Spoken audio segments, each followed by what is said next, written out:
হাগা পাতলা কষা। ভাই গুয়ে কোনো সমস্যা নাই, তবে গু ঠিক আছে। গুয়ের কালারটা কিরকম? কালার কোনো সমস্যা নাই। ডেলি কতটুকু হাগেন? আগা কষা গু কষা কি হলুদ মলুদ।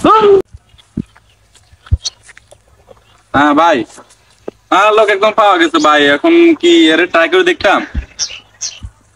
আচ্ছা ঠিক আছে, আমি কথা বলে দেখতেছি। হ্যাঁ আচ্ছা ঠিক আছে, আমি দেখতেছি। আসসালামু আলাইকুম ভাইয়া। ওয়ালাইকুম আসসালাম। ভাইয়া আমি ওই যে একটা সংস্থা থেকে আসছিলাম আর কি, আমাদের নতুন একটা সংস্থা খুলছে। ওই সংস্থাতে আপনাকে একটু যোগ দিতে চাই, আপনাকে কিছু কথা বলার ছিল। আমি বলতে পারবো কথাগুলা? অবশ্যই বলুন, সমস্যা নেই। আচ্ছা ঠিক আছে, তাহলে বলি। হ্যাঁ, আমাদের সংস্থার নাম হলো হাগা পাতলা কষা। এটা আপনাদের সংস্থা? জি ভাই, এটাই আমাদের সংস্থার নাম, হাগা পাতলা কষা। যেটা আপনাকে বলতে চাই, বলতে একটু ডিফারেন্ট লাগবে, তারপরে বলি। সমস্যা নেই, বলেন। আপনি ডেলি কতটুকু হাগেন? এটা আপনি কি কথা কইলেন? ডেইলি কতটুকু আগে মানে? না না ভাই, মানে এগুলা আমাদের লাগে, বা অনেক লোকদেরকে নিয়ে আমরা এই সংস্থাটা আয়োজন করতেছি। তো বুঝিয়ে বলবেন তার মানে।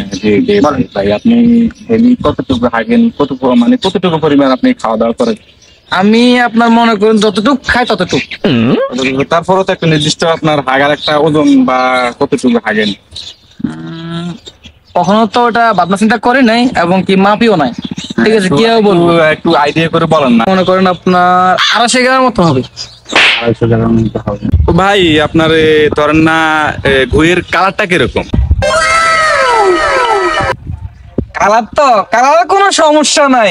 আপনার গুয়ের তো একটা কালার আছে, কালারটা কিরকম? এই ধরেন হলুদ, মরিচিকা, বা একটু সাদা, কিরকম কালারটা কিরকম?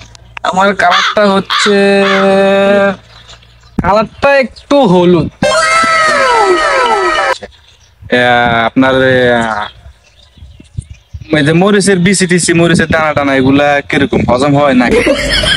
এগুলো হজম হয় না। আচ্ছা ঠিক আছে, তাহলে আপনার আপনার যে পায়খানাটা করেন,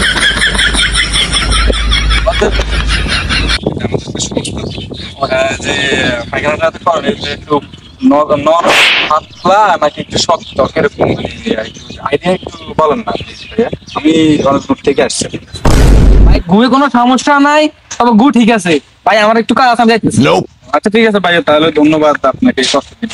আপনাকেও ধন্যবাদ।